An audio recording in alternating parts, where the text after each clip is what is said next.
Hi, I'm Lisa Wisner, the host of PowerUp Hero. PowerUp Hero is a podcast all about living a powered up life. Because let's face it, living your best life and juggling a busy workload, that can be close to impossible. I found hundreds and hundreds of PowerUp life hacks and systems that will help you automate your life and be time smart. So instead of spending your time, you're using it to actualize your potential. And I'm so excited for you to join me on my podcast, PowerUp Hero, so you can power up your life to live to your fullest potential.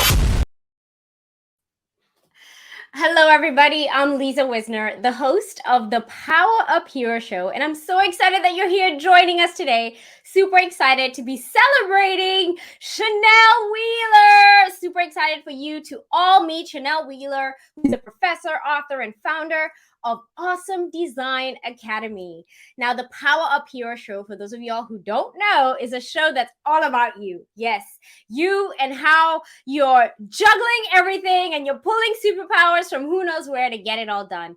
We really try to show you that if you are doing those things, if you are making it happen, then you are being a hero in your life. And we truly appreciate you being here, watching the show, so you can learn more about how to be more heroic in your life. Because, you know, our world needs heroes today more than ever before.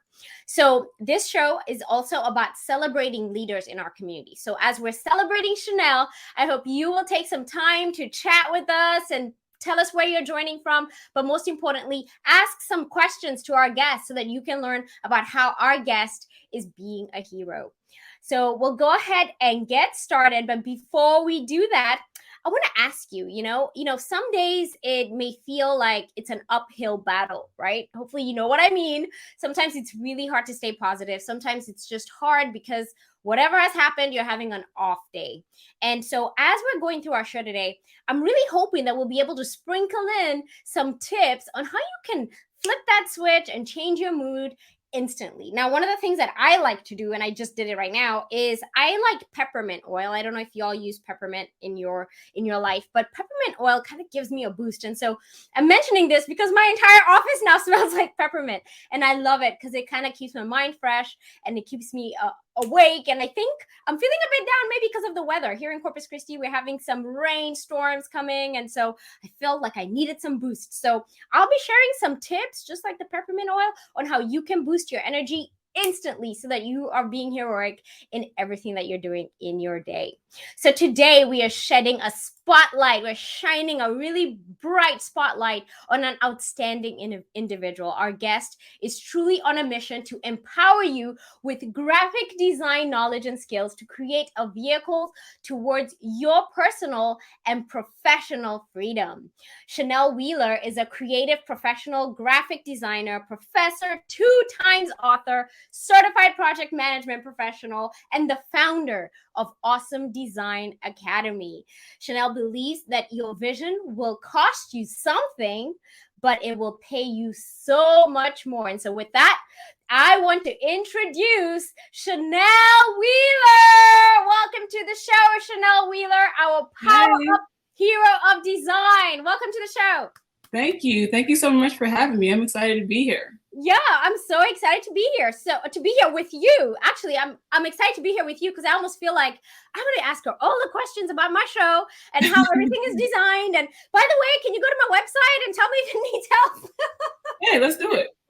So, oh, wow. I can't believe you just said yes. Okay. So we might do that. We might do like a real quick sesh of you giving me some tips because I didn't go to design school, but I also want to mention that one of the things that's super exciting about you, and we'll unpack this in a little bit, is, you do this thing where you kind of leapt into this career that you love, right? And I really want to unpack that for everybody. And as I was going through your bio, I mean, we could talk on and on about all the amazing things you've done, which we'll unpack here. But, 15 years as a professional, working with Fortune 500 clients, corporate brands, it's just, I think for me, so exciting to talk to somebody who's actually in the trenches doing the heavy lift, right? So you have actually done this work. You're not just went to college and I know how to use Photoshop or whatever, right? Right. Like you're doing this work. And so super excited to talk to you more about how you are being our PowerUp Hero of Design. Yeah. So to get us started, tell us a little bit about yourself. Tell us about your career and the work that you're doing and and how you got started in being interested in design. Yeah, absolutely. Thank you again for having me here. And I love talking about design. I live it and breathe it every day.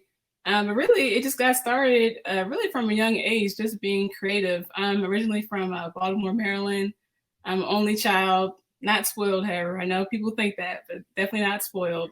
Um, and I'm an introvert. I was very introverted as a child. I actually grew up between two cities my whole entire childhood through before going to college. So basically, I was born in Baltimore, but we actually lived in the suburbs of DC, Germantown, Maryland. And so throughout the weeks, I would be in Germantown, but on the weekends, we would go to Baltimore for church and then visit family. And we did this like every single week from childhood all the way until I left for college. Wow. So it was difficult for me to find my identity at the time. I didn't have a lot of confidence because when I was in Baltimore, everyone looked like me. It was in some of the rougher parts of the city, but people would sometimes make fun of me because I talked different than they did.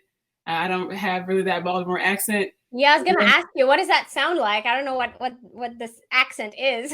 Yeah, well, you can go watch The Wire or something like that, and Okay. you'll hear that those do too. It's a little bit. It's a cool accent. I really like it a Yeah. lot. It comes out when I get excited sometimes, Yeah. but you can't really hear it in my voice. Yeah. I would be in the suburbs of DC in Germantown. I didn't have as many people who looked like me, so I was always struggling in between these two worlds, trying to figure out my identity. I didn't have a lot of confidence in myself at the time, but the two things that I definitely was confident in was, first of all, my faith, my belief in God, and then second, I was confident in my creativity. Like I was such a creative person. I was doing all kinds of things. I was drawing, painting, playing instruments, cooking, chemistry sets, Legos, model cars, whatever I could get into, I was doing all that stuff. And so I really found my strength in creativity and just making things, making kind of my own reality in my room by myself. Yeah. And that's kind of how I developed into this path of design. Once I found out, as I was progressing into high school, I was like, am I going to be able to like do this as a job, like just like draw and paint, for the rest of my life? And Yeah. luckily, I was introduced to design in high school, and from there, I was like, wow, this is awesome. This is like a mix between technology and art. And when I found that out, I just took it and ran with it. Wow. Oh my gosh. Okay, so I think we've just unpacked that from a very early age, you were already into the arts, into being creative, right? Creating things Mm-hmm. and bringing things together. And that's important, right? To, I guess, also identify the fact that sometimes we have our blueprint, right? Our blueprint may be already set from a young age of where we may end up and be happy, right? In our career, I'm assuming you're happy in design. Yeah. That's how you're having so much success in it. Yeah, so before we go any further, we have some awesome fans watching. We have Sosa, how's it going? Thank you so much for watching.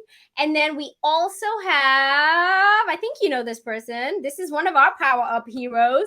I think episode 27 or something like that.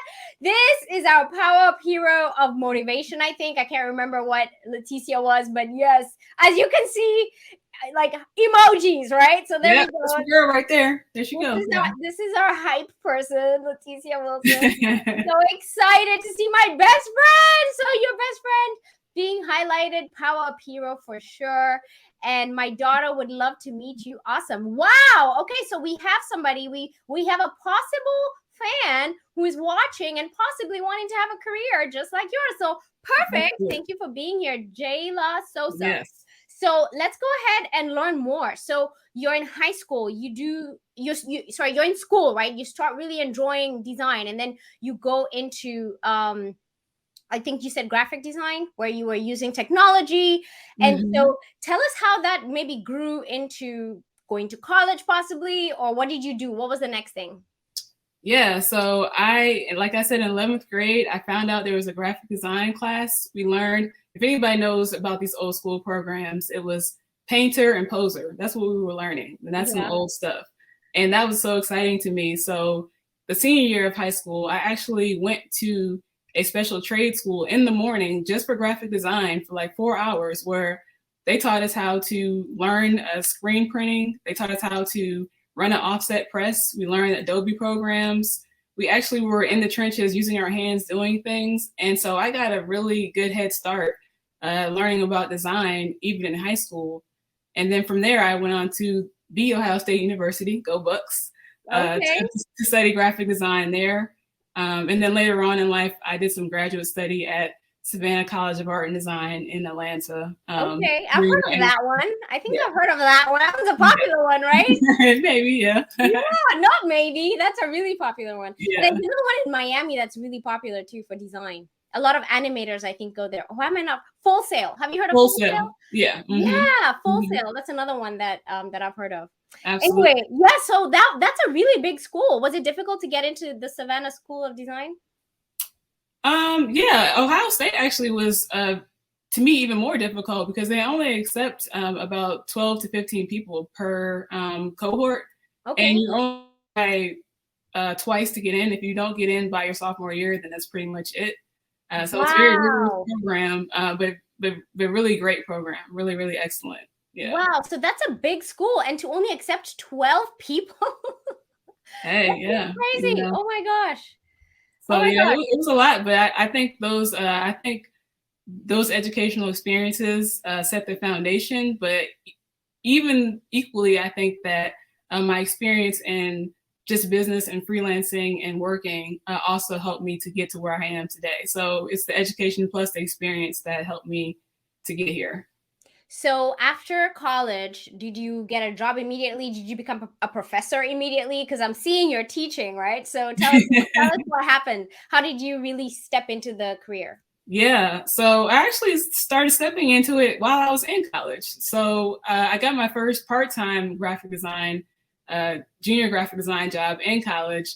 But the really pivotal moment was one of my roommates, Hallie, who's also one of my great friends. We started our own design business because we were just trying to like pay some bills. Like we needed to pay the electric bill. We were both in the design program and we're just like, let's do some flyers on campus just to see like what happens. And we had our portfolios. Back then we actually had physical portfolios. Everybody's from back in the day knows about that. And then like briefcases with like the really big briefcases with all your work in it. Of paper in there. Like what are they called? The sheet protectors.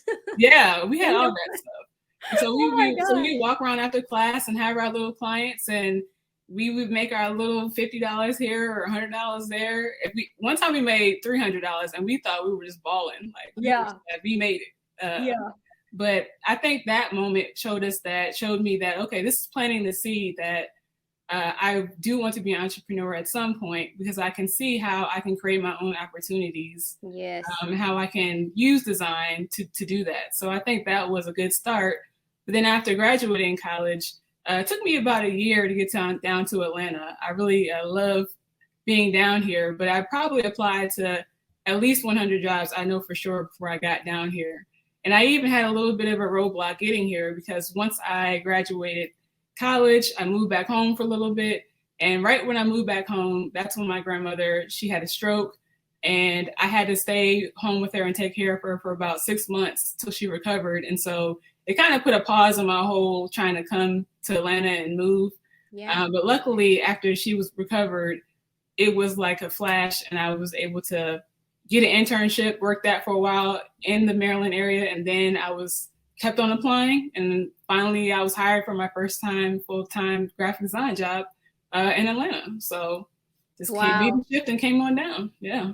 Love that. And what was do you want to tell us where you were? What was the first place you ever worked?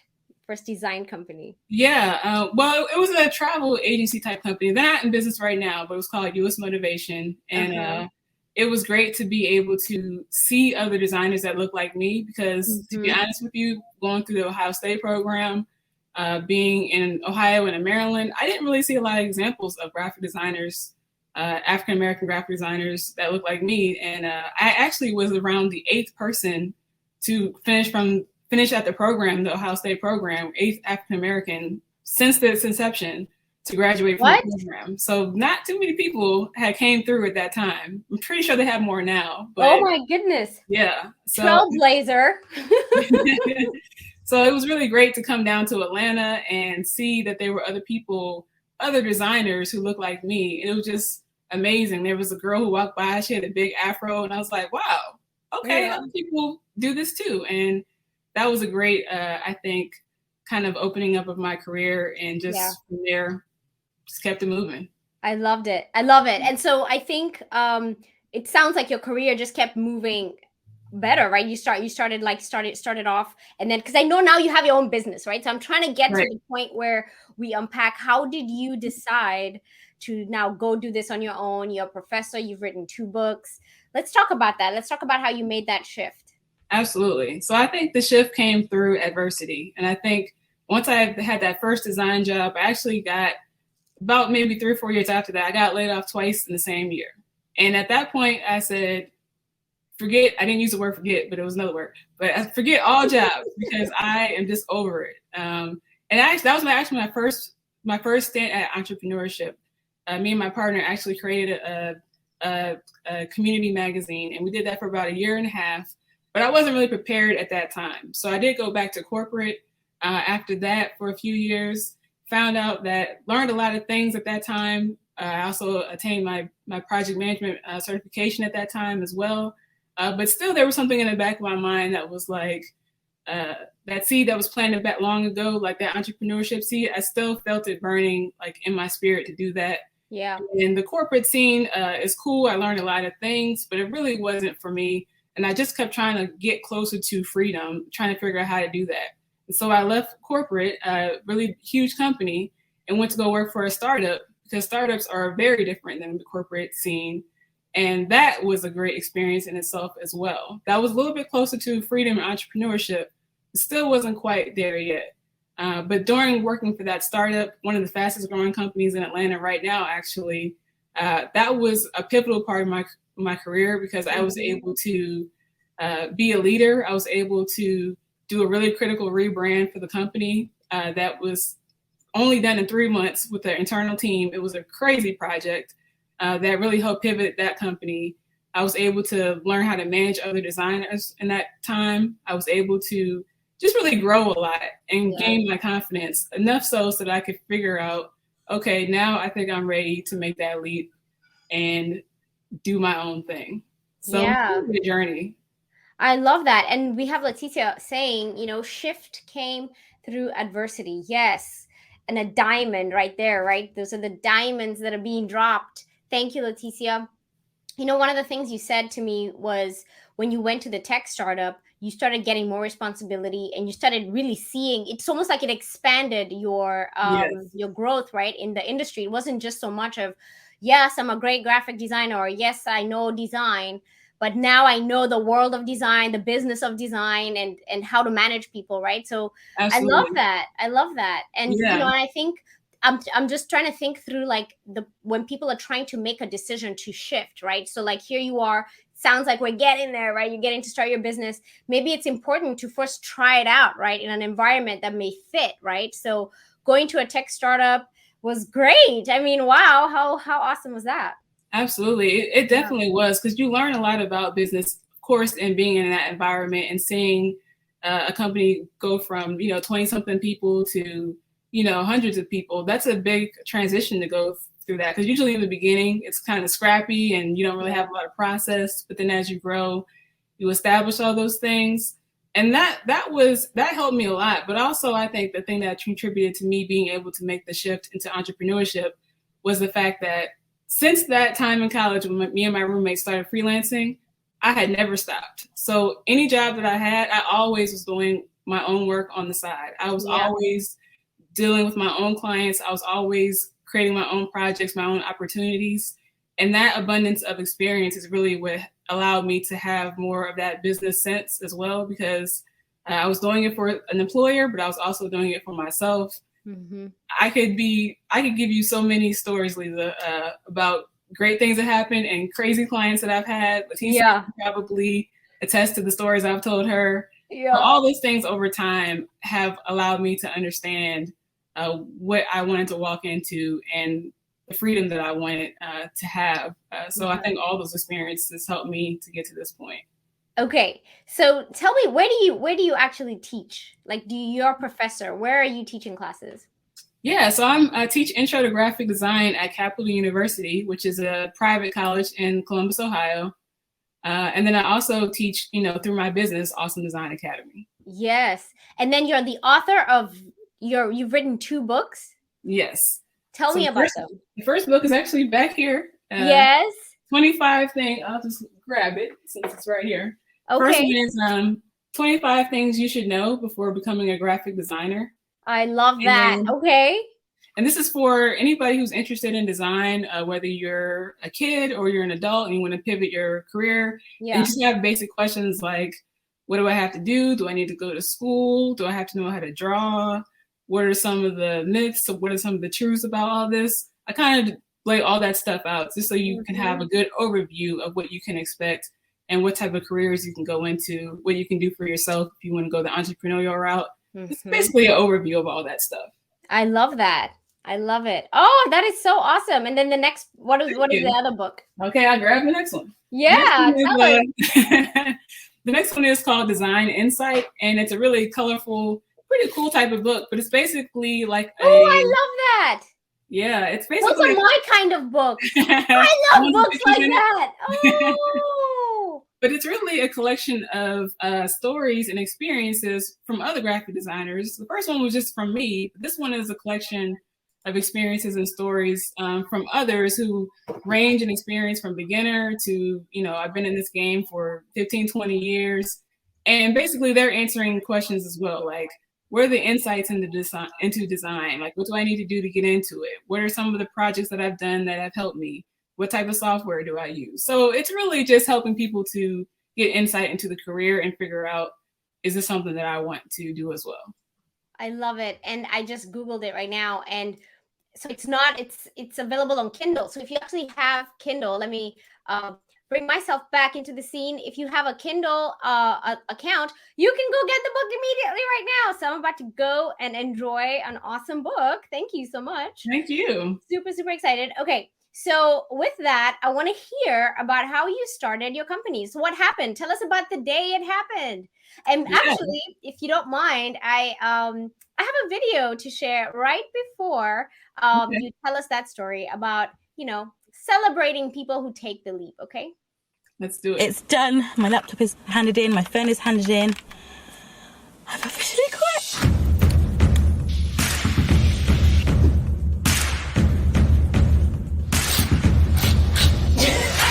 I'm an entrepreneur. I could do this. Welcome to Sweet Soul Kitchen. First customer. We're up and running.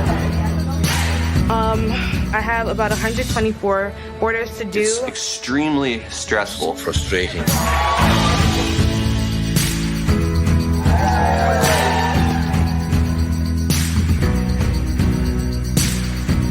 You can see the line behind me. It can be done. I'm living proof it can be done. I get to do it with the people that I love. We had a lot of friends and family come out and help us out. Every day is a good day. It takes real guts to run businesses through the generations.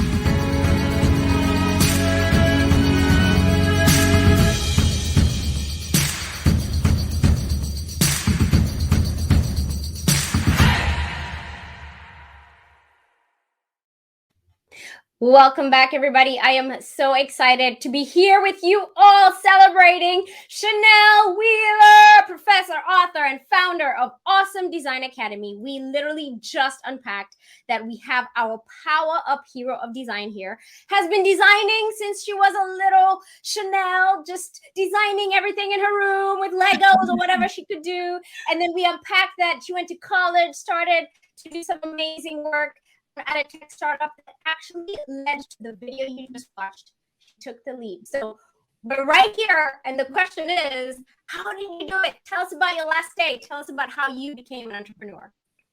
Oh man, yeah, it was a long time coming. A lot of times when you make the leap, people are surprised, like, "Oh, you just decided to do this?" Like, no, I've been thinking about this for like 10 years. You just found out about this because I'm trying to keep a job, But really, it started with a lot of my clients that I was working with. Some of them were interested in learning design, doing some things on their own. And so probably 6-7 years ago, I was tutoring here and there, meeting up with people. Some people would just request a little bit of lessons here and there. And so it started very slowly and gradually.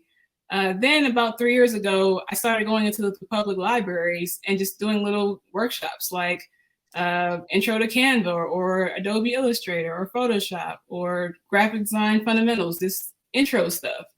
And people were excited about that. And it was growing, it was happening. Then, of course, the pandemic hit. So that was interesting shift over the years to shift from to being in class to now having to do something else. But being online, I found, was a blessing in disguise, because now I can reach even more people and I can do it faster. So I really like the online model.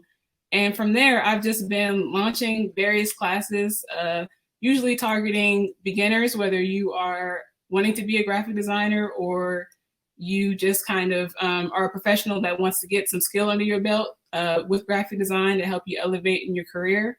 And so basically, I was doing those online classes, but I was still working at my job doing as I was doing that. But then at some point, I really got tired of hearing myself say I was going to do something and not do it. And I was like, when are you going to actually go out here and put your all into this awesome design academy? Because I really felt like my purpose is in teaching and empowering and helping people visualize their ideas.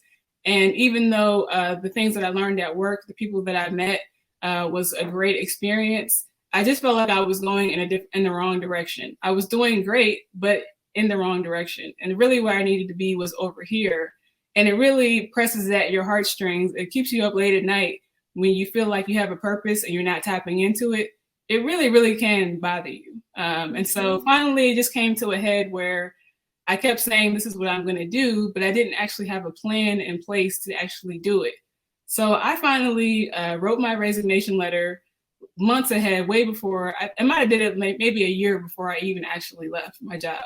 But I actually put a plan in place to save a certain amount of money, to create a runway for myself, to start building up more clientele, to have a plan of action for the future. And then I started actually working that plan. And so I was very confident once I got to that date that I gave myself a whole year. I said, okay, as you're teaching Awesome Design Academy on the side, just keep on doing what you're supposed to do at your job.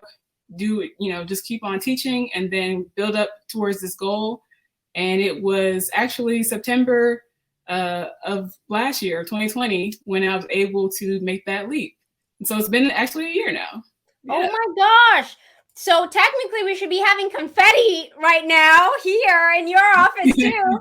Wow, a whole year. So it's been a year since you took that leap. Yes. You know, when I played that video, the first thing that lady says is like, I did it. I turned in my keys.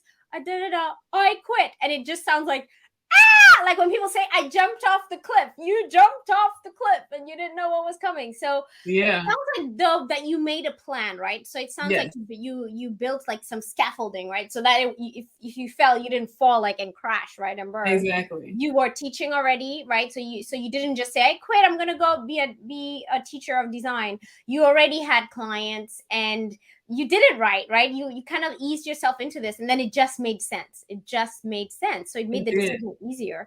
I love that. So you got to make a plan. So I think that's what I'm hearing is we need to make a plan, and we need to write a resignation date a year in advance, or however many years it's going to take. Just write the letter and just have it circled right on your calendar. Absolutely. I believe in write the vision and make it plain. And then you have to work towards it. You have to believe that you can do it, but faith without works is dead. So you can't just be like, I want to do this, and then you don't do anything. Like you have to believe, but then you have to actually execute towards that thing. And the more that you do, the more it becomes real. The less that you do, the more it's just like a thought in your mind. And it seems very far away, but every little incremental step makes that thing real to you. And one day you look up and it's actually your reality. And so even when I turned the resignation letter, the day that I did it, it was like a big sigh of relief. And then I said, you could have did that a long time ago. Like it really wasn't that big of a deal. Like, because at the end of the day, if something doesn't work out, I just believe you can just go back to what you know. So I have enough faith in my own skill and my professionalism in my network that if I need to go back and get a job, that I can do that. Because I've had job offers offered to me during this entrepreneurial time. And so I know that I'm going to be taken care of. God's going to take care of me no matter what happens. And so, a lot of it's just fear that makes people not do what they know they should do. But once you do it, you're like, oh man, that wasn't really that big of a deal. Yeah. Leticia asks, tell us more about the runway. Tell us about the runway. Yeah. So when I was, before I had made my plan, but I was just talking about wanting to be entrepreneur, one of my colleagues said, well, what's your runway? And I didn't know what they were talking about. Like, what do you mean? And like, well, do you have any money saved up so that like if something doesn't go right, like you have 3, 6, 8 months of money like saved up, to help you live? And I was like, oh, no, I don't have that. I maybe have about a little piece. Maybe the plane will like go a little bit. It won't take off, but it'll be on the tarmac still. So I had to get that together. I had to save up some money. For everyone, it's different what they may or may not do. For me, I think I saved maybe around $20K before I left my job. And I was able to do that from being inside all the time, because remember, we were going through a pandemic, so I wasn't really going to many places. And also just being able to freelance and have those clients that I had on the side, all those things were able to help me focus and build up that income a lot faster. So once I was focused on the plan, it was just about executing. And then just when I may hit that number, then here's a resignation letter. There we go. Okay, I'm at my runway. And I guess the whole point here is that you're setting yourself up for not having income. How long can you go before your runway runs out, right? Exactly. Before you have to fly. Like, like how long can you go before you got to fly, right? And the goal is also, too, is my goal was not to spend the runway once I got out here. The runway is still in place because the goal isn't to just live off of the money you saved, but to have there as a fail-safe. But I also wanted to make sure that I set up myself for success to have clients. And so actually, when I left my job was my first client coming out of my first. How interesting. Yeah. So if you don't have to burn the bridge, just walk across it, and you can still keep the relationships with the people that you work with. And so I love that. That was pretty cool. Oh, that is awesome. That's like the halo effect. She Yeah. used to work for us, and now look at her, right? I love that. So you went from employee to vendor now, right? Like you're just there doing it on your own. So you pretty much still work for them, right? Just a different relationship, a better relationship, I think, for you, right? Absolutely. I love that. So now that we're talking about your business, I am curious. So you actually stopped doing graphic design work. Like, it almost sounds like when people think of a graphic designer or people who will do design work, I'm thinking you were working with clients to build their website and to make billboards or whatever people do, right, to make design work, right? But you went and started teaching, so that's an interesting pivot, right? So you're not actually doing the work anymore. Now you're teaching people how to go into that industry. So I'm still doing the work. I believe in being a practitioner of what you're teaching. So I'll never stop doing the work. Yes. The volume and the time that I dedicate to do client work, I want to try to pivot and shift and be more into the teaching aspect. Yes. But I do think it's really important to stay relevant and to keep on doing that. So for the right fit, the right type of client, I absolutely still do design services because I think I need to be in that field for sure. Right. Like, because things change so fast, so you can't just rest on, I know what I'm doing from a year ago. No, new technology, things change, styles change too, right? Absolutely. I want to share with you, everybody watching, I want to share with you the website, because you're probably wondering, where can I go? So we usually do this at the end, but I'm going to do it now. You can go to www.awesomedesignacademy.com. And I'm actually going to share, if you don't mind, I will actually share the website right now for everyone to see. So this is the website. When I went to it, the very first thing I noticed is how clean the design is. So I really appreciate your design, I guess, aesthetic, right? So you have a really nice, clean lines. I love the color scheme. I love the pops of color.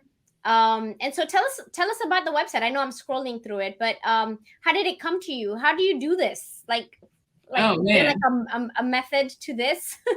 Absolutely. So first of all, the thing that's important for people to know is I think people need to understand what graphic design is, because I think some people think like, oh, it's just like making logos and a business card and website. But really, graphic design is visual problem solving for a particular audience. And so it's really like, how do I communicate a message to either persuade somebody, sell, market, inform? How do I visually show that? And so that's why I believe it's such a powerful avenue, because almost everybody needs to communicate a message visually. It doesn't matter what industry you're in. It doesn't matter what your job title is or what type of company it is, what type of organization. Everyone is going to need graphic design to help elevate their communication at some point. And so the more that you can visually problem solve in a way that's very, aesthetically pleasing, the more that you can bring people in to read your messaging. That's what I'm trying to empower people to learn as well.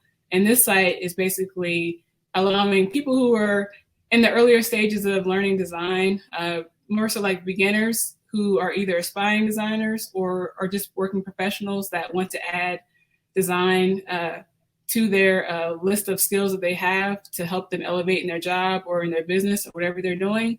I want to be able to help those people understand that this is a vehicle that you can use. It's great to have digital skills in this day and age so that you can be flexible in the way that you work. You can work in an office. You can work from your couch. You can work from the beach. This is a digital type of skill where you don't have to necessarily be in a certain place to do it. You can serve clients from all over the world. You can go into different specialties. So maybe you'll go into web design, or maybe you'll go into UX design. But it really is a very broad field that gives people a lot of flexibility. And just from my experiences and opportunities over the lifetime of my career so far, I know how much it's elevated me. So I want to be able to help people now experience that as well. And so if you come to this site, hopefully you'll be able to see the different classes and programs that will rotate in and out. They'll change. But right now, the upcoming one is Project Pack. So that's actually teaching you the design process, how you actually go from an idea to a finished product. And so things like that, learning about design process, design principles, learning about software, all those different type of things are things that will help you be able to be successful in this career. Okay. And are these classes asynchronous? Can people take them on their own time? So I'm working up to that. Right now, these are actually live. Okay. That's what I saw. Starts October 9th. And I'm like, hold on. Are we like meeting on a Zoom or something? What's going on? Yeah, it's actually going to be live. So I'm going to give live support. It's going to be daily email prompts to help you get through it. But it's actually going to be taking a actual project and going through it from start to finish. So if you're a person who already has a bit of design experience, you already have some software, but you're not really sure what to do with it. You're not really, you don't really have a lot of experience with projects. Maybe you have a portfolio that you want to build, or you want to add some more to it. This is a great way to not only go through an entire project from start to finish, but to also learn a process that's going to empower you to get better results, to make better design decisions, to learn how to talk to clients, to learn how to really pull out your ideas. Because you have to make choices. Like, you have to know, I want to use this font, I want to use this color, but it shouldn't be a guess. It should be a process. It should be strategic, the way that you go through this and understand how you actually solve a visual problem. And so this is what this course is going to help you to do, is to really understand the design process so that you can solve problems with confidence. I love that. And I like how it says, are you ready to make the pact? Yes, Project Pact. So we're making a pact to make sure that we work through this together. Yeah. And we see it all the way through to the end. I love it. I love it. So for those of y'all watching, go to awesomedesignacademy.com. Go ahead and please sign up if you're interested to learn more about going into the graphic design business. But, one of the things I just want to point out is that, this work that you do, in terms of being an entrepreneur is tough. Okay. So I have to confess, I have tried, and it's just even know what it is. Maybe it's because I have kids. I don't know what it is. See, I'm not in the excuse zone again. And it's just like scary. It's super, super scary. But can I tell you something? I feel a shift has happened in me, and I don't know what it is, but I think for some people, you start to see the signs, right? You start to see things, and you start to notice the thing that's pushing you more than you may have noticed it before. And I have to say that you pushed me a little bit. So when people say that they push people, it's like you don't even know who's gonna push you. So as I was doing just a little bit of research about you for the show, I was like in tears watching this. So y'all, hopefully you won't be in tears, but hopefully you'll be happy watching this. But this is a longer version of a video. I'm just going to show you a short clip of it. You can go and find Shannel on YouTube and watch the full, I think it's 10 minutes, right? But I'm just going to share a short clip and we'll be right back. At the end of the day, I just feel like you just have to keep going until you just can't anymore. And at the end of the day, my biggest thing was I need to have peace of mind. And peace of mind is underrated, but as you get older, that thing ain't no joke. Peace of mind is serious. Like, you need to have peace with your decisions. You need to know that, hey, even if I did this and it didn't work out, I know that I tried. I know that I made my best attempt, and I'll just move on from there. But not having peace in your mind, that can really affect you day to day. It can really jack you up. So you know what you're supposed to do. I don't know who I'm talking to. I don't know who this is for. I always say a little prayer. Like, Lord, help me to help someone else in a big or small way today. So I don't know if anybody's gonna look at this, or a lot of people. I don't know. Maybe it's just for me. But if this message is for you and you've been sitting on a decision for a long time, but you keep hearing that small voice in the back of your head, it's like, when you gonna do this? How long you gonna wait? How many more excuses you gonna make up in your mind? How many more days do you need? What kind of signal do you need? You need another sign. You need a bluebird to fly across you. You need to go through 10 traffic lights with the green light to get the sign. There's really no sign. It's just you making a decision and you having faith, whether that's in God or yourself, whatever you believe in, that you can do it. Oh, I love this video, by the way. Oh my God. Thank you. And this part of the video where you're just like, just do it. You don't wait for bluebird or the traffic light or whatever, I just love it. And, can I just say you're so inspiring with the work that you're doing. And so, this is really truly the reason why we invited you to be a hero today. So I want to ask you a few questions. I have spent so much time unpacking this design business. I haven't even asked you any hero questions. So I apologize. Let's go ahead and go on script now. So we're calling you the PowerUp Hero of Design. What does being the hero of design mean to you? Yeah. Well, I would have to admit first that it was difficult for me to first even look at myself as a hero, because I'm always trying to toe the line between ego and humility. But I realized that, I do believe I'm a hero in design, because I have been able to help people take their ideas and manifest them into reality. And I think that's a really powerful thing, to be able to create something out of nothing. And that's why I even had this creator t-shirt on, because I am a creator. Let me stand up. There you go. Yeah, I was going to say, ooh, I love that. Let's spotlight you so everyone can see it. Let's see it. Yeah, this is my creator t-shirt that I created as well. I like to create my own clothes sometimes too, create everything. But yeah, I think that being able to take someone's idea, someone's visual problem that they're trying to communicate, and be able to, even if they're not sure the direction they want to go in, but they can just give me just a few insights, I can see into what they need, and I can help them create that thing, make it real. Mm-hmm. And that's been a really big blessing, I think, to be able to do that.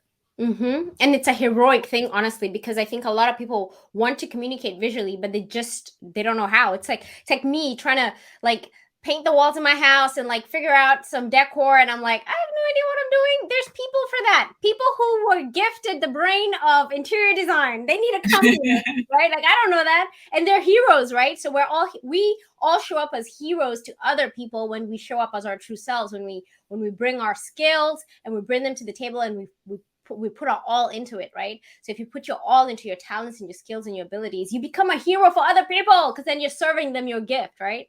Absolutely. So we're calling you the PowerUp Hero of Design. imagine yourself in maybe a Marvel or a DC comic, and you're standing there. I don't know what costume you're wearing, whatever it is. I'm holding my pen. I'm like, oh yeah, holding your pen or your mouse, whatever it is you use. You got your shirt on, create a shirt, right? And what is your superpower? So if you are on this scene we've created, what's the superpower that we're saying we want because we want to be power up heroes of design? Yeah, I'm flying through the air with my laptop in hand and the light bulb over my head, and I am definitely my superpower is definitely creativity. So I'm just shooting it out of people because once I get in my mind that I'm going to create something, like it's going to be created. I got that. I'm the Virgo, so anybody Virgos in the house, you know how we are can be sometimes. But yeah, I think that being able to create is my superpower. Being able to visualize it in my mind and then make it real. And I think that a lot of people actually have the superpower, but they don't know that because some people say, I'm not a creative person because I can't draw, I can't do this or that. But creativity is basically just being able to create something. So if you've ever had to go in your pantry and you didn't have anything to feed your kids and you only had about 3 or 4 things and you put something together that they could eat, you were being creative. You created something. If you ever put together a crazy outfit or you have written something that was, a short story, there's lots of ways that you can be creative. It's not always about being able to draw or paint or anything like that. And so I think we all have that power that we can tap into if we recognize that. Ooh, you just like nailed that, like as though this was an audition for Marvel. Marvel's looking for a person with superpowers. They need to be creative. That was perfect. Oh my gosh. So if you were to write a book about the power of design, that would be like the definition of what creativity is. And I love the definition that is just everyone is creative. However it is that you're figuring things out, right? That's right. You're being innovative and you're just pulling ideas from wherever. You are being creative. I love it so much. Okay, so one of the other things we do on this show is a fun thing that we like to call Fast 5 Finger Favorites. And I actually have a little clip before we get started.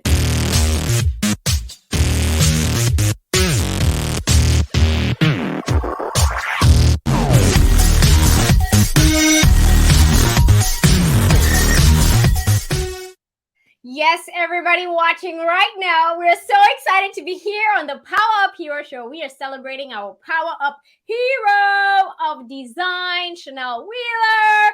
And so this is the part of the show where you get to be a part of the show. We're going to be asking Shannel the Fast 5 Finger Favorites questions. And our first question for Shannel is, what is your favorite book? What do you like to read? I would have to say, and I'm terrible at these type of questions, but I think I'm ready this time. So I would have to say The Alchemist. That's just a classic book. Yeah. Paulo. Oh my gosh. Yes, The Alchemist. Oh my gosh. You know what's funny is everybody loves The Alchemist, by the way. I think not everybody. Why do I say it like that? But I feel like a lot of people do. Yeah. And just yesterday, I was listening to somebody else speak in another event, like on a webinar. And they also said that one of their favorite books was The Alchemist. So boom, the book's following me. Got to read it again. Love it. What is your favorite movie or what do you like to watch? Oh, man. I love to watch cooking shows and definitely like to eat while I'm watching cooking shows. So that might be weird. But I guess my favorite movie might be 300 just because I've watched it so many times. Yeah. But I just think it's a great warrior story and just a story about how even if you're a smaller in size, you can still defeat that enemy at the end. So I love that movie. I do too. Sparta, right? This oh my Sparta. gosh. Yes. I love it. What is your favorite song? What do you like to listen to? Oh man. Okay, this is difficult because I live and breathe music too, I believe. I don't know if I have a favorite song, but I know I have a hype song. Like when I'm down, it helps me get up. When I'm excited, it helps me feel even more excited. But I love International Players Anthem by UGK featuring Outkast because that's just like, that beat just drops so hard and you just, no matter what, you just kind of want to rock to it. So yeah. You're just like, boom, everybody stop. But really, I like that song because it is actually a sample from an old school song called I Choose You from Willie Hutch. And I really love old school music because once I found out that most of the stuff that we're listening to is sampled, and I went to the original, I was like, oh, this stuff is actually even better than what I was listening to. So I'm really an old soul, really love old school music. But if I had to pick a song, it probably would be the International Players Anthem for sure. Yeah. Isn't it interesting how nowadays, I guess kids don't know when I hear the beat, instantly I know what song that is, old school. But then I think the kids nowadays don't know because they don't know those songs. So it's kind of like, hold on, I can't like this song because I know this song in a different way, you know? It's all getting older. I'm like, I must be getting old now. I'm like, that ain't the real song. You gotta know history. Yeah. It's crazy. It's crazy. Don't even get me started on that. Yeah. I know, even stuff like today in the car, my husband was talking about like the Munsters. There's the Munsters theme music was mashed with something else, and it's like just can't enjoy the song anymore because it's like the Munsters, you know. I know. This is how our parents felt, I'm sure. When we probably they were probably mad at us too. So I guess it's just a generational thing. Yeah. Yeah. So funny you brought that up. Okay. Now, what is your favorite quote, or what do you like to say? Oh man, okay. I guess I'll give you both. So my favorite, it's not a quote, but it's a scripture. Proverbs 4:7. Now wisdom is the principal thing, and with all that get understanding. So the reason why I love that is because I really felt if people listened to understand, if people really sought to actually understand each other, and not be so judgmental, not feel like you're a know-it-all at everything, especially even in the things that you believe in most, like to just be open-minded to know that you don't know all the answers, but you're always seeking understanding. I feel like that would be a thing that could help humanity a lot if we just had that in mind. So that is what I'm always trying to seek, is understanding and just being open-minded and just learning every day. So that is my scripture. But my own personal mantra that I always say is keep it moving. Like, just keep it moving. For real. Oh my gosh. Yeah, it's like energy, right? You can't stop, right? Yeah. You can go a little slower if you need to, but just don't stop. Right. Yeah. Even if you just have to crawl, it's okay. You can take a break, you can take a pit stop, but keep it moving. Yeah. Keep it moving. I love that a lot. Oh, loving this. Now I'm going to ask you about how you wake up to PowerUp. So as the PowerUp hero of design, how do you throw those covers off? How do you meet the day? How do you get maximum energy to be the heroic person you are? Man, that's a great question. So number one, I always put my phone alarm in a different room so that I actually have to get up because you know that commercial of Folgers, the best part of waking up is Folgers in your cup. Sometimes the best part of waking up is going back to sleep because you're just going to go to sleep. And so I like to snooze a lot, but in order for me not to snooze, I put my phone in a whole different room. So it makes me have to wake up and go turn it off. And once I'm standing up, I'm like, okay, I guess I'll just continue my day. But I also like to say a quick prayer, thank God for a new day, or be like, man, this helped me to get through this day, or whatever anxieties or things I'm feeling, I just kind of release all that in the morning. And then from there, get ready and have a really good breakfast and then keep it moving. It's pretty simple stuff. Yeah. Yeah. Well, not so simple. Sounds like you got a plan, right? Like, okay, I made the plan the night before to put the phone here. Yes, it's so important. Yeah. Because if I put that phone right next to me, yeah, it's going to be not good. So. Snoozing. Yeah. Oh my gosh. So let me tell you how I stopped snooze. There's a book. Have you read the book, Eat, Move, Sleep? No, but I've heard of it and I need to read that. Okay, you need to read it. It's not even like a big, huge book to read. It's like a reference book is what I kind of call it. And in the book, Tom Rath is the author. He talks about how when you snooze, so this is what made me like stop snoozing. When you are asleep and then you're woken up by the alarm, right? So if you don't naturally wake up, you wake up by the alarm and you're awake. You're going to be awake regardless, right? The alarm woke you up. For you to be conscious enough to turn it off and snooze, you are awake. If you snooze, those 8 minutes turn into an hour of good sleep that you've lost. So each time you're snoozing, you're losing the benefits of sleep that you had when you were asleep. Does that make sense? That's interesting. I know. So there's research on this apparently. And so each time you snooze and then you go back to sleep, you're actually killing the sleep that you already had. So just wake up. Man, but the best, I feel like the best sleep that I get is actually when I snooze. Like that 20 minutes that I snooze, I'm like in a really deep sleep, like dreaming and everything. And I'm just like a power nap, like a power nap. But I was like, I need to wake up because I gotta wake up. Okay, well, whatever. Yeah. So I always say like every human is different, right? We all have to balance. But that's the one thing that made me, when I read the book and he said that, I thought, oh my gosh, okay, I'm not gonna ruin my good sleep by losing. So yeah. Okay, perfect. So now that we answered that question, there's another question we like to ask our Power Up heroes, and it's about hacks. We like to power up our time. We're all about understanding that time is a limited resource. And so how do you stay productive? How do you live this heroic life by maximizing on your time?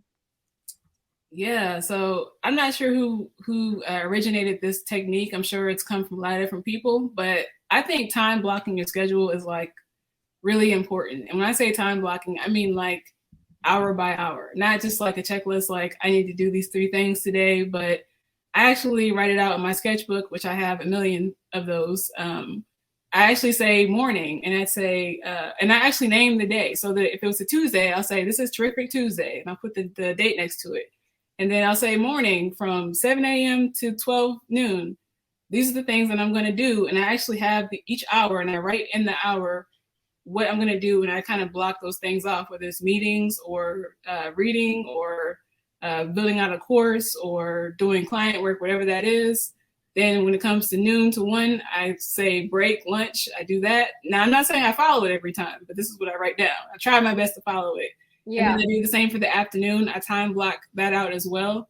And then once I wrote all that stuff down, I try to just go ahead and repeat that in my Google Calendars and my Google Tasks. I try to make myself remind myself multiple times about the same thing so that I don't have any excuse for not getting this thing done. Yes. So I just need a lot of visual reminders, but I think writing it down and being really, really specific to the hour of what you're trying to do, you may not always hit those goals exactly, but I think it'll help keep you on track a little bit, because it's almost like a game. Like, can I get this done in this 3 block hour of time? And if you do, it feels really great. And if you don't, then you just carry it over to the next day or, reprioritize. I love that. And then it also might be helpful to see how long it takes you to do things, right? Right. I know, like, I do the time blocking, and you don't realize how long it takes to do something that you think takes 5 minutes, takes an hour, y'all. Okay. So like in my head, I'm like, oh, I'll just do it.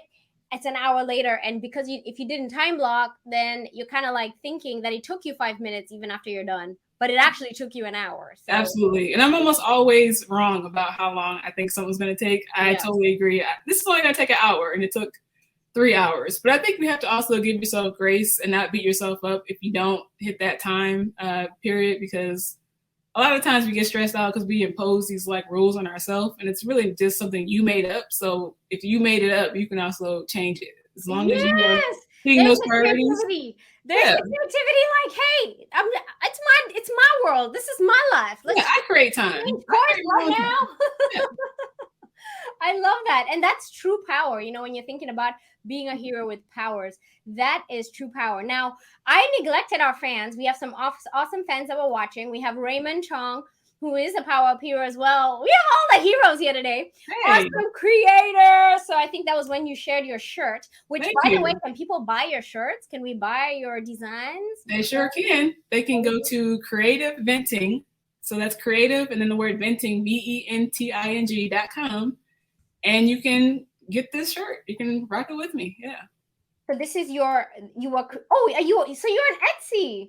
Yes. I love Etsy creators. That's just where you go to find all the awesome stuff. I agree. So I'm going to grab the link for everyone. So it's creativeventing.com, right? Yep.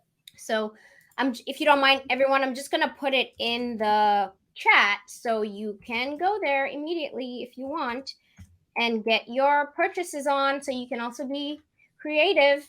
Venting creativity. She's venting creativity into the shirts, into the designs. And then we also have some awesome people. We also have Leticia, who was talking about old school, new school fusion. That's when we're talking about our music. And then, yes, original is always the best. And by the way, Reverend Tracy is here. And so, Reverend Tracy, thank you so much for joining us on the show. I think the scripture that you shared was definitely one of a favorite too. So that's amazing. That's amazing. And then Leticia is a PMP time scheduler. I love that. Yeah. So I'm super excited that we were able to unpack that. Now, not only do you have this design skill that you teach people, you also teach people. So you teach people how to do design. But now you're creating a clothing line. So now we unpack that also. So super excited to like unpack all these layers. But isn't that what the entrepreneur life is anyway? Like you're supposed to be creating all these multiple streams, right? So that way, you know, you have all these outlets to be able to find opportunity. You never know what's going to stick, right? So you just, you know, keep building with what as your creativity grows. I agree. I think it's definitely not for the faint at heart. I don't think that everyone is meant to be an entrepreneur. I don't think there's anything wrong with having a job or working for someone else. But I do think everyone is meant to be a creator and an owner. So you need to own something, whether it's a piece of stock or your own T-shirt or something, or your own property or something. But I think it's a great feeling to know that you own something, whatever that may be.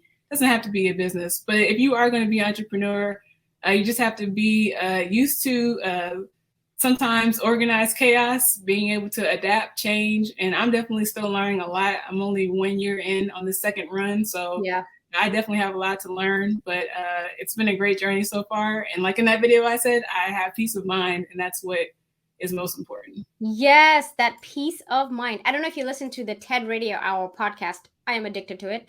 And this week we're talking about heartache.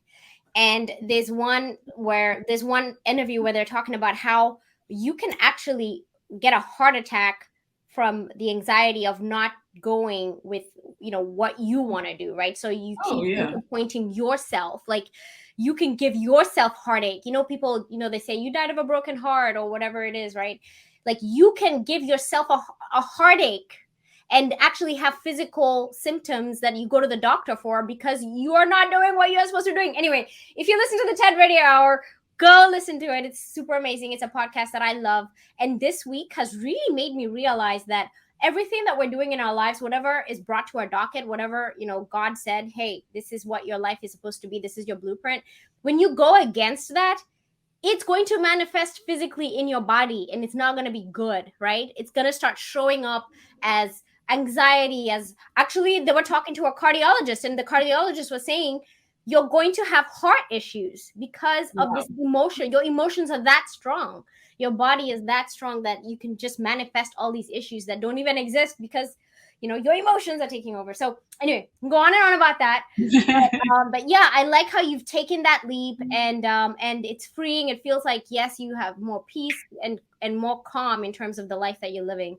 So with that, we ask you the ultimate question, which is to be a visionary. So one of the quotes that I've read that you like to share is your vision will cost you something, but it will pay you so much more. So I want to ask you to imagine your vision 5 to 10 years from now or wherever your vision is taking you. And I want you to tell us what you see. Wow. Yeah. So I think I envision myself hopefully still out here in these entrepreneurial streets doing my thing. But I would like to expand Awesome Design Academy to be another option for people to learn, another alternative. I would like to see it bigger, adding more teachers to it, adding more courses and curriculum, being able to reach communities who may not be aware, especially the ones that are maybe underprivileged or people who look like me who really aren't aware of this career field in general, to be able to give them the opportunity to learn about this stuff. Or really just anyone who wants to have a digital career, they're able to learn about design and see if it's something that can help them get to their personal and professional freedom. And then as well, I would just like to be able to expand in business and be able to own and create a lot more. So maybe one day I'll have a building for Awesome Design Academy. I don't know, but I just want to be able to impact this curriculum across the nation, across the world one day, and keep empowering people to visualize their ideas, to make these visual problems, bring solutions to these visual problems, and to just be able to create their own reality, because it is possible to do that. Oh, I love it. I love it. I love it. And I love how you said a building. Oh my gosh. And we saw your website earlier. So I see it. I totally see it. And I see if you had the name of your business is super amazing. Awesome Design Academy. It's so clear what the business is, right? Yeah. Awesome. I say the word awesome a lot. So I'll be like, what's that awesome, right? So I want to go there, whatever that is. And then Creative Academy. You're coming here to learn, right? So Absolutely. I love that. We're going to be learning heroes when we go in there. I love it. And what I saw while you were talking was you continuing to do these online classes. They're virtual classes as well, where people can just physically do e-learning on their own. But I even saw like other people wanting to join you, and maybe in that building, they can build chapters or whatever, that you can be a franchisee, right? In different cities. You could have awesome design academies in different cities. And remember when you started off as a student and you were going to learn in the industry, right? You could be like helping with that as well, right? So you could take over the world with design. I totally saw that. Write this down. This is that's just thinking like, wow, I totally see that. And hello, we're making this movie for you, okay? Where you're going to be shooting creativity at everybody. That's right. I love it. I love it. So I want to remind everybody that we are here with the amazing Shannel Wheeler. Shannel, how can people get in touch with you?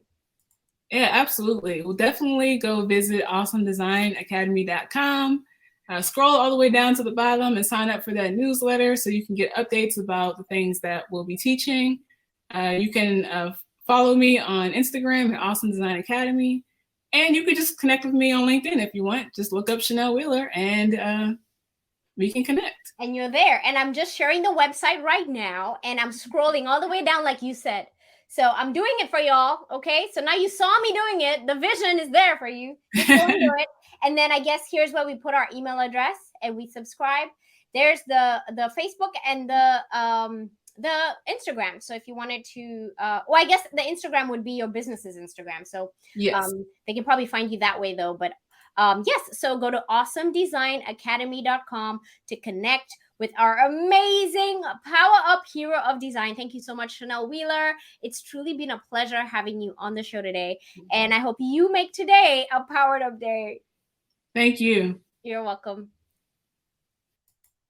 Wow, we really had an amazing time celebrating so much. I was trying to learn, y'all. So here was I trying to host a show, but at the same time forgetting that I'm hosting a show, okay? So sorry that we didn't get to all the hero questions, but I think we got some really great insight into what it's like to work in the design business, right? So it's not what you think. It's not just graphic designers in front of their computers, shooting creative and, visual stuff to us. It could be teaching as well, right? So I loved that. And actually, I love how we were taught that we are creative when we decide to make dinner and there's nothing in the fridge or whatever it is that you decide to pull together. You are being creative and you are being a designer of your life. So we are all creative.